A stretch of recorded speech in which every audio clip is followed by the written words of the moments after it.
I found this majestic looking pigeon or dove. I do not know what type of bird it is on our car.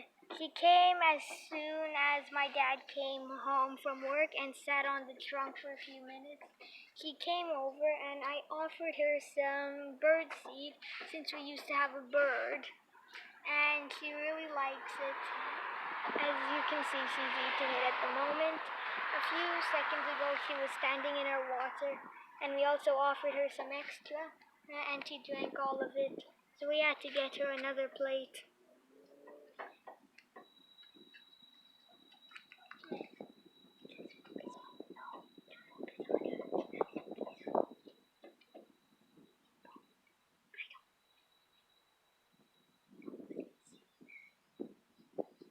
Okay, girl.